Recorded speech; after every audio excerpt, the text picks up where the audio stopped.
দেখি তাহলে আমরা ভালো করে বুঝতে পারবো। সিস্টেমকে একটা বক্স হিসাবে ধারণা করা যায়, অর্থাৎ এটা যদি আমরা একটা বক্স হিসাবে ধারণা করি,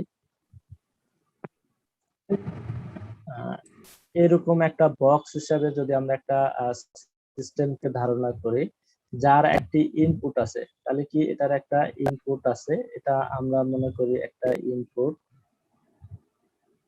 আশা করি তোমরা সবাই বুঝতে পারতেছো। তো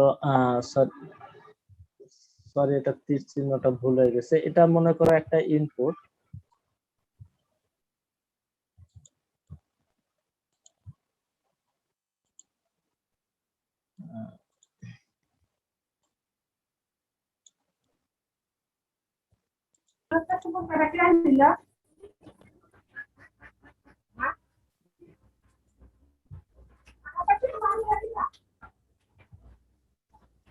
এটা একটা ইনপুট বা এর একটা আউটপুট থাকবে, অর্থাৎ যে আমরা এটাকে একটা বক্স হিসাবে ধরছি, এই বক্স অবশ্যই বক্সের একটা ইনপুট থাকবে, একটা আউটপুট থাকবে। বক্সের মধ্যে, এই বক্সের মধ্যে আসলে কি ঘটতেছে এটা আমাদের জানার দরকার নাই, বা এটা আমাদের বিবেচ্য বিষয় না। আমরা যদি সিস্টেমকে বুঝতে চাই তাহলে বক্সের ভিতরে কি ঘটতেছে সেটা আমরা পরে বুঝবো। তাহলে এটা কি আমাদের একটা ইনপুট, আর এটা হচ্ছে আমাদের একটা আউটপুট। তাহলে ইনপুট আউটপুটের সাথে সম্পর্ক থাকতেও পারে, আবার ইনপুট আউটপুটের সাথে সম্পর্ক নাও থাকতে পারে। কিন্তু এই সিস্টেমটাই হচ্ছে কি একটা হচ্ছে এই টোটালি একটা প্রসেসটা হচ্ছে সিস্টেম। তাহলে এটাই বলা আছে এখানে। সুতরাং বলা যায় যে ব্যবস্থার মাধ্যমে ইনপুট প্রয়োগ করে আকাঙ্ক্ষিত আউটপুট পাওয়া যায় এবং উক্ত আউটপুট পেতে যে প্রক্রিয়া অর্থাৎ যে প্রসেস অবলম্বন করা হয় তাকে সিস্টেম বা পদ্ধতি বলে। তোমাদের সুবিধার্থে আমি আবার বলছি, প্রথমে একটা ইনপুট থাকবে, ইনপুট যে কোনো কিছু একটা ইনপুট থাকতে পারে। তাহলে ইনপুটের অবশ্যই একটা কি ইনপুটটাকে প্রসেস হবে, ইনপুটটা প্রসেস হবে, অর্থাৎ আমরা যে ইনপুটটা দিব সেটা একটা প্রসেস হবে, বা এখানে বিভিন্ন মেকানিজমের মাধ্যমে আমাদের আউটপুট বের করার জন্য যা যা লাগে সেগুলো একটা মেকানিজম থাকবে, এটাকে বলা হচ্ছে প্রসেস। এই প্রসেসের মাধ্যমে আমরা কাঙ্ক্ষিত আউটপুট পাবো। তাহলে এই কাঙ্ক্ষিত আউটপুট পাওয়াটাই হচ্ছে আমাদের কি সিস্টেম। তো আমরা সিস্টেমের যে তিনটা এলিমেন্ট আছে তোমরা অবশ্যই এটা মনে রাখবা। একটা হচ্ছে ইনপুট, দুই নাম্বার প্রসেস, তিন নাম্বার হচ্ছে আউটপুট। তোমরা অবশ্যই সবাই দেখতে পাচ্ছ এই তিনটা ইনপুট, প্রসেস এবং আউটপুট, এই তিনটা তোমাদের মনে রাখতে হবে। আমরা সিস্টেম বুঝলাম, এরপরে আমরা পরের টপিকসে যাব। আমরা একটা সিস্টেমের উদাহরণ আগে দেখি, সিস্টেমটা কিভাবে কাজ করে আমরা উদাহরণ দেখলে আরেকটু ক্লিয়ার হব।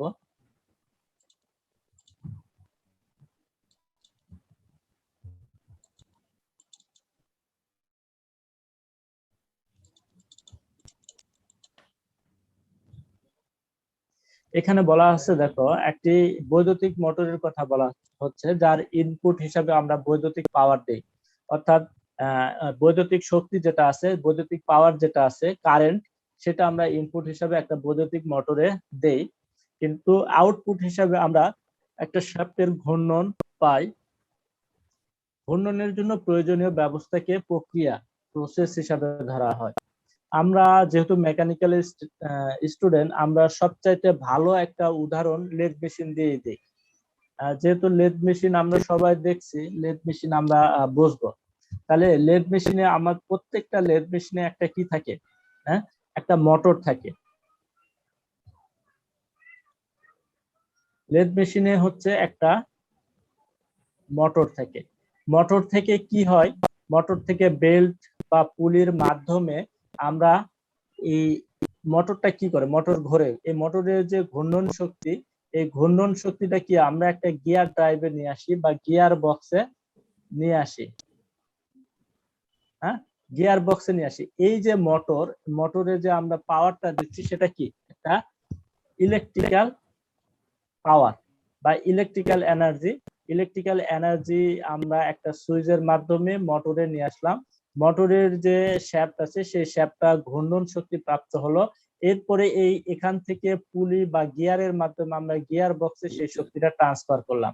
গিয়ার বক্সের সাথে আমাদের কি লাগানো আছে, এরকম একটা হচ্ছে স্পিন্ডল লাগানো আছে, স্পিন্ডলের সাথে আমাদের থ্রিজো একটা চাক লাগানো আছে।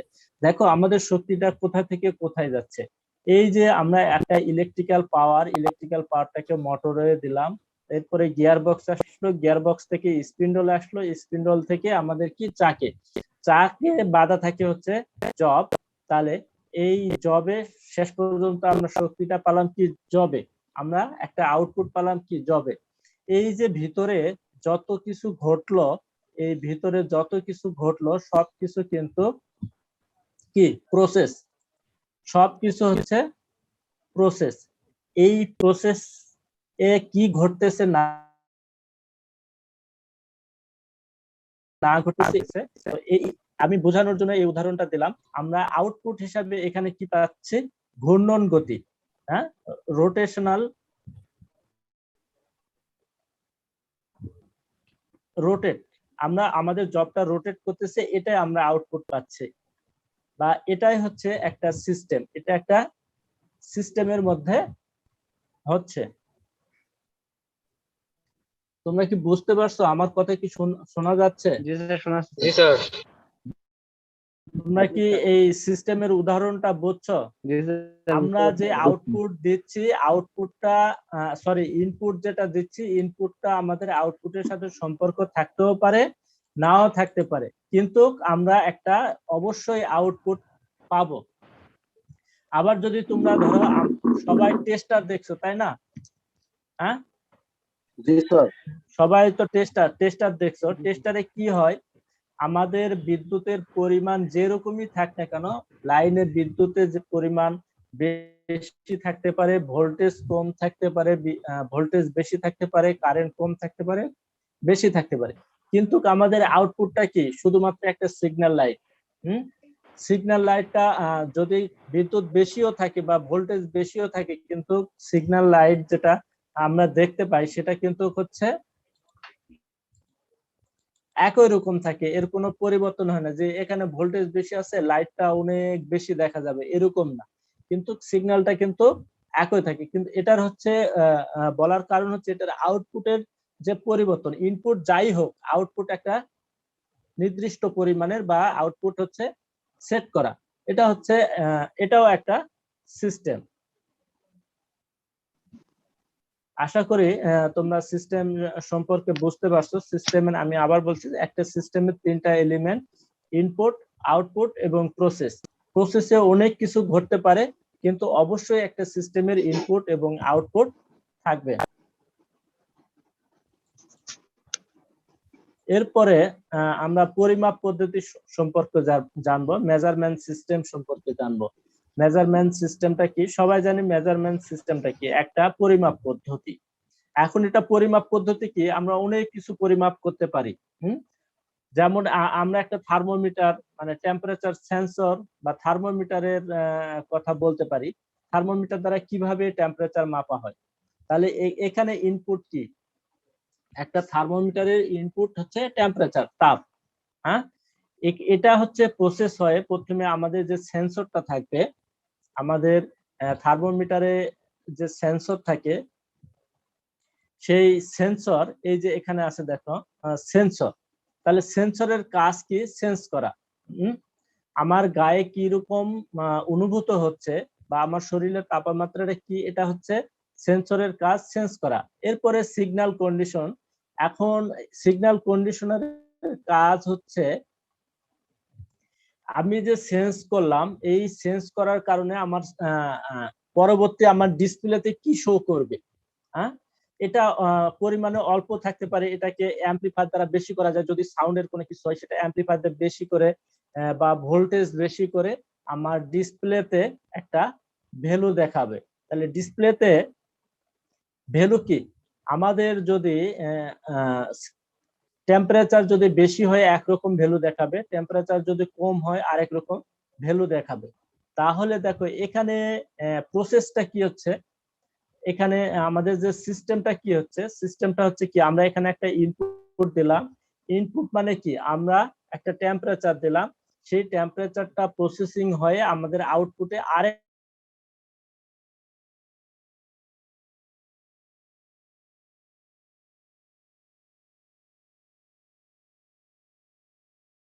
ধরনের টেম্পারেচার, যদি স্বাভাবিক তাপমাত্রা 98 দেয় তাহলে কিন্তু এই আউটপুটে সেই টেম্পারেচারটা, এটা এখানে বলা হচ্ছে কিভাবে পরিমাপ করা হয়, পরিমাপ পদ্ধতিটা এখানে বলা হচ্ছে। আমি যা লেখা আছে সেটা আবার একটু পড়ার চেষ্টা করতেছি। মেজারমেন্ট সিস্টেম একটা কালো বক্স বা ব্ল্যাক বক্স হিসাবে চিন্তা করা যায়, যা পরিমাপ কাজে ব্যবহৃত হয়। এর একটি ইনপুট পরিমাপিত কোয়ান্টিটি এবং আউটপুট পরিমাপিত কোয়ান্টিটির মান থাকে। উদাহরণস্বরূপ টেম্পারেচার মেজারমেন্ট সিস্টেম একটা থার্মোমিটারের ইনপুট এবং আউটপুট স্কেলে দাগাঙ্কিত মান। যাই হোক, এখানে চিত্রের মাধ্যমে যেটা বলার চেষ্টা করছে সেটাই এখানে উপরে লেখা আছে। তো তোমরা বুঝতে পারছো টেম্পারেচার সেন্সর বা মেজারমেন্ট সিস্টেমটা কিভাবে কাজ হয়, আসলে বোঝার কথা।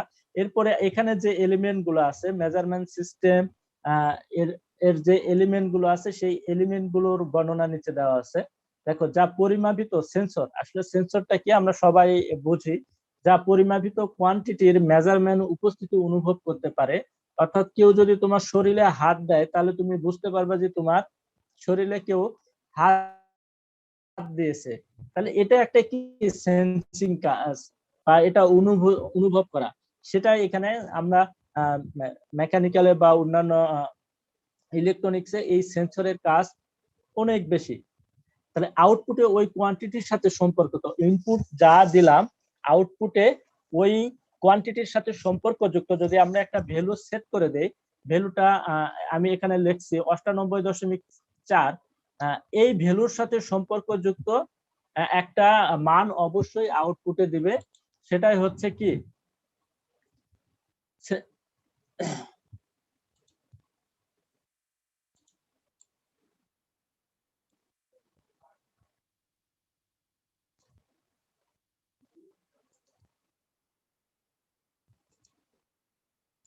এখানে এই কথায় লেখা আছে, একটি থার্মোকাপল একটি টেম্পারেচার সেন্সর। এই সেন্সরের ইনপুট হলো টেম্পারেচার এবং টেম্পারেচারের মানের সাথে সম্পর্কযুক্ত উৎপাদিত ইএমএফ বা ইলেকট্রোমোটিভ ফোর্স হলো আউটপুট।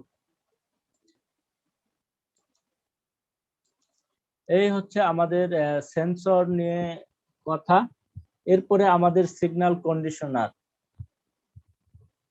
সিগন্যাল কন্ডিশনারটা কি, একটি সেন্সর হতে, অর্থাৎ প্রথমে যে পরিমাপিত ইনপুট ছিল সেই ইনপুট থেকে সেন্সর তাকে সেন্স করে নেয়, তারপরে সেন্সর হতে গৃহীত সিগন্যালকে ডিসপ্লেতে প্রদর্শন করার জন্য বা কিংবা নিয়ন্ত্রণের উপযোগী করে।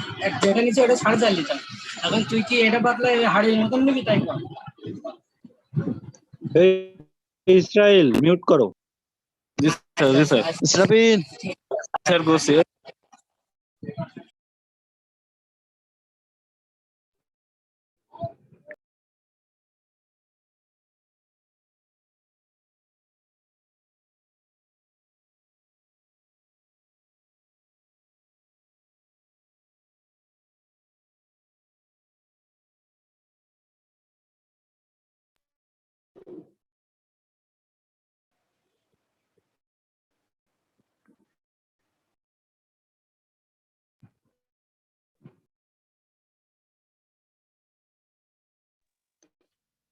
স্যার আপনার কথা শোনা যাচ্ছে না তো।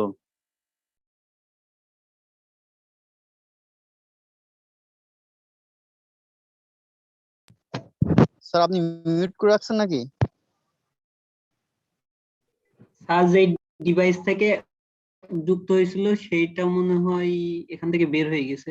স্যার আসবেন ইনশাআল্লাহ খুব তাড়াতাড়ি।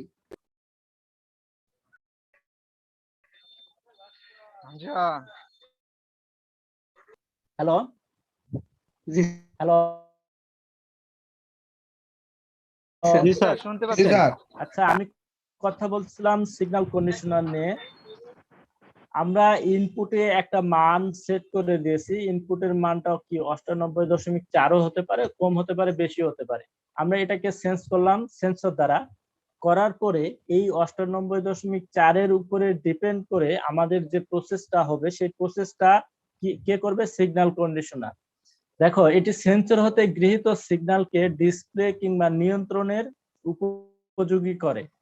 উদাহরণস্বরূপ, একটি থার্মোকাপলের আউটপুটে উৎপাদিত ইএমএফ এর মান যদি খুব কম হয়, অর্থাৎ এখানে অর্থাৎ আমরা একটা 0.1 একটা মান পেয়েছি, সেটা হচ্ছে তোমার অবশ্যই 98.4-এর উপরে ডিপেন্ড করে 0.1 পেয়েছি। এটা অনেক কম, যেটা একটা স্কেলে দেখানো সম্ভব না। এটাকে বড় করে স্কেলে দেখানোর জন্য একটা ইএমএফ এর মান যদি খুব কম হয়, এটাই বলা হচ্ছে যদি মানটা খুব যদি কম হয়, তাকে ডিসপ্লে বা কন্ট্রোলিং করে ডিসপ্লে করার উপযোগী করার জন্য অ্যাম্পলিফায়ার দ্বারা উচ্চ মানের সিগন্যালে উন্নীত করার প্রয়োজন হয়। আমি আবার বলছি, আমরা যে এই সামান্য একটা ইএমএফ পাইলাম বা একটা আউটপুট যেটা খুবই ছোট, যেটা ডিসপ্লেতে দেখা সম্ভব নয়, সেটাকে ডিসপ্লেতে দেখানোর জন্য বা কন্ট্রোলিং এর উপযোগী করার জন্য অ্যাম্পলিফায়ার দিয়ে বা অন্য কোনো ডিভাইস দিয়েও হতে পারে, উচ্চমানের যে সিগন্যাল তৈরি করি, এই সিগন্যাল তৈরি করার প্রসেসটা হচ্ছে সিগন্যাল কন্ডিশনার। এক্ষেত্রে অ্যাম্পলিফায়ার হলো সিগন্যাল কন্ডিশনার, অর্থাৎ যেখানে অ্যাম্পলিফায়ার ব্যবহার করব আমাদের ডিসপ্লে প্রদর্শন করার জন্য বা সিগন্যালটাকে বড় করার জন্য অ্যাম্পলিফায়ার ব্যবহার করতে পারি, অন্য কোনো ডিভাইসও ব্যবহার করতে পারি। যেটা ব্যবহার করব সেটাই হচ্ছে সিগন্যাল কন্ডিশনার। তবে ম্যাক্সিমাম ক্ষেত্রেই ইলেকট্রনিক্স এর ম্যাক্সিমাম ক্ষেত্রেই অ্যাম্পলিফায়ার ব্যবহার করা হয়। এরপরে ডিসপ্লে, তোমরা সবাই জানো ডিসপ্লে কি। আমরা আউটপুটে যে মানটা পাই সেটা প্রদর্শন করার জন্য যে ডিভাইসটা ব্যবহার করা হয় সেটা হচ্ছে ডিসপ্লে। মোটামুটি কি তোমরা বুঝতে পারছো আমার কথা? বুঝতে পারছো সবাই? জি জি স্যার। স্যার। তাহলে এখান থেকে আমরা পড়লাম কি? আমরা পড়লাম হচ্ছে সিস্টেম কাকে বলে, এবং আমরা সিস্টেম কাকে বলে সেটা জানলাম, সিস্টেমের একটা উদাহরণ দেওয়ার চেষ্টা করেছি। এরপরে আমাদের যে মেজারমেন্ট সিস্টেমটা আছে সেই মেজারমেন্ট সিস্টেমটা সম্পর্কে জেনেছি, এবং মেজারমেন্ট সিস্টেমের যে এলিমেন্ট গুলো আছে সেই এলিমেন্ট গুলা উপাদানগুলো নিয়েও কথা বলছি, সেন্সর, সিগন্যাল কন্ডিশনার এবং ডিসপ্লে। আশা করি এই তিনটা, অর্থাৎ একটা সিস্টেমের কি কি উপাদান থাকে সেটা মুখস্থ করবে, সিস্টেম কাকে বলে সেটা মুখস্থ করতে হবে। এরপরে তোমাদের মেজারমেন্ট পরিমাপ পদ্ধতিটা কাকে বলে বা পরিমাপ পদ্ধতির যে ডায়াগ্রাম আছে ডায়াগ্রামটা মুখস্থ করতে হবে, এবং এর এলিমেন্ট গুলা কি, এলিমেন্ট গুলা তোমাদের মনে রাখতে হবে। তাহলে এখান থেকে আমাদের দুইটা প্রশ্নের উত্তর হয়ে গেল। আর এই অধ্যায়ের প্রত্যেকটা প্রশ্নে যদি তুমি একটা চিত্রগুলা মনে রাখো, অর্থাৎ ব্লক ডায়াগ্রাম গুলো মনে রাখো, তাহলে তোমার প্রশ্নের উত্তর করা অনেকাংশে সহজ হয়ে যাবে। অর্থাৎ ব্লক ডায়াগ্রাম দেখে এর সংজ্ঞা টঙ্গা সবকিছু লেখা সম্ভব। এরপরে আমরা সিস্টেম চলে গেল, এরপরে আমাদের কন্ট্রোল বা কন্ট্রোল পদ্ধতি, এটাকে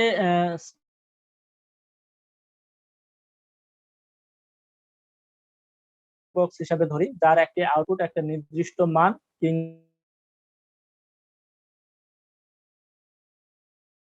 কন্ট্রোল কি, আমরা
যে পদ্ধতিতে কোনো ভৌত বা প্রসেস ভেরিয়েবলকে স্বয়ংক্রিয়ভাবে অথবা অন্য কোনো সিস্টেমের দ্বারা নিয়ন্ত্রণ করা হয় তাকে কন্ট্রোল সিস্টেম বলে।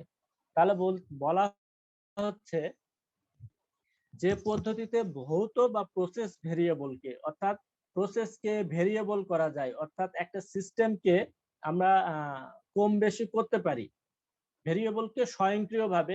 এটা স্বয়ংক্রিয় অটোমেটিক হতে পারে অথবা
ডিগ্রি বা 30 ডিগ্রি সেট করে দেয় একটা এসিতে, তখন কি রুমের টেম্পারেচার যখন 30 ডিগ্রি বা 25 ডিগ্রি নিচে আসে তখন এসিটা অটোমেটিক্যালি তৈরি হয়, মানে চালু হয়ে যায়।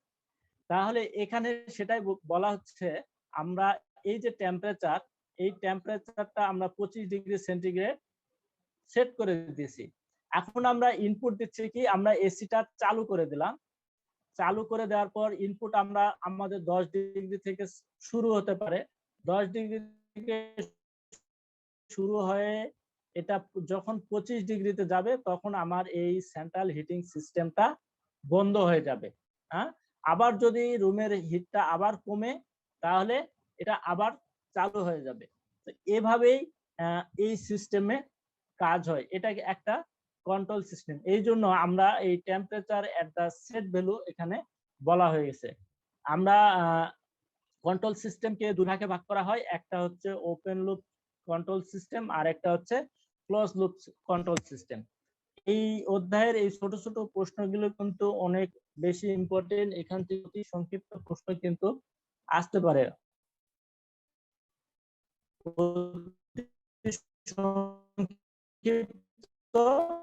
একটা বড় একটা প্রশ্ন, সেটাও সম্ভব আছে। তো এই ছোট বই তোমরা অবহেলা করে ভালো করে দেখার চেষ্টা করো। এরপরে বলছি থার্মোডাইনামিক্সে মনে হয় ছিল open loop close loop system পরে আসছো। আমাদেরকে আবারও বলতেছি একটু মনোযোগ সহকারে করবো। আমরা এখন ওপেন লুপ সিস্টেম এবং ক্লোজ লুপ সিস্টেম সম্পর্কে বিস্তারিত আমরা যেটা সংজ্ঞা নিয়ে আসছি সেখান থেকে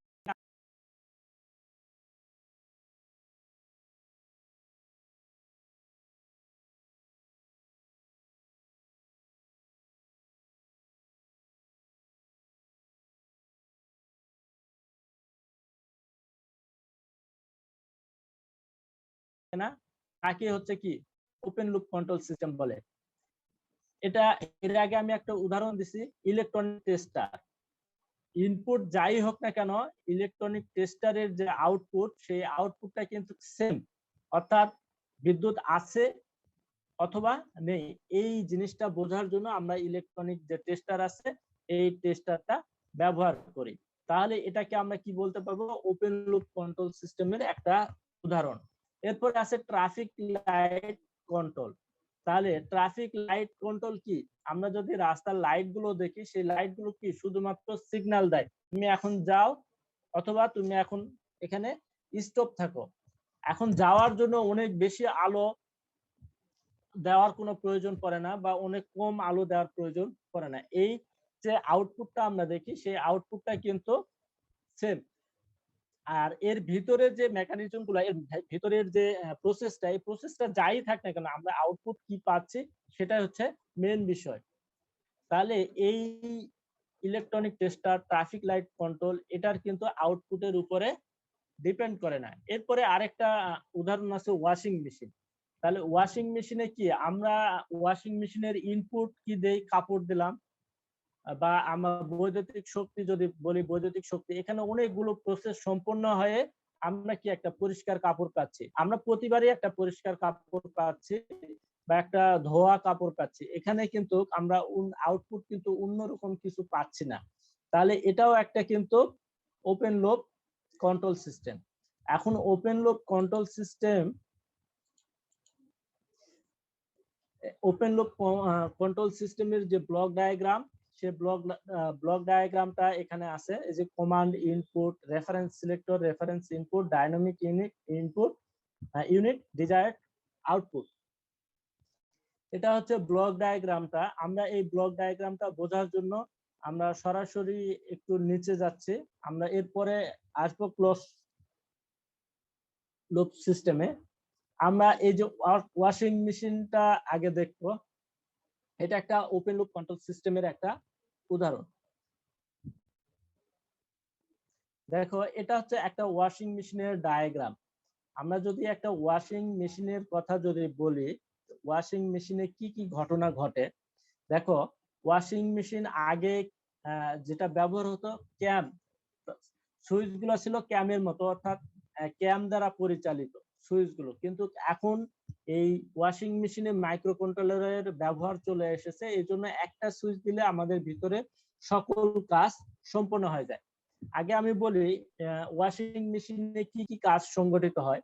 প্রথমে কি, এটা মনে কর এটা হচ্ছে একটা ড্রাম, অর্থাৎ ওয়াশিং মেশিনের যেখানে আমরা কাপড়টা দেই সেটা হচ্ছে ওয়াশিং মেশিন ড্রাম।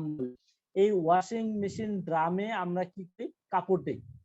প্রথমে আমরা যে জিনিসটা ধৌত করবো সেই জিনিসগুলো ওয়াশিং মেশিনের ড্রামের ভিতরে দেই। এরপরে আমাদের যে জিনিসটা করার প্রয়োজন হয় সেটা হচ্ছে কি, এখানে একটা নির্দিষ্ট লেভেল অনুযায়ী ওয়াটার দেওয়ার প্রয়োজন হয়, পানি দেওয়ার প্রয়োজন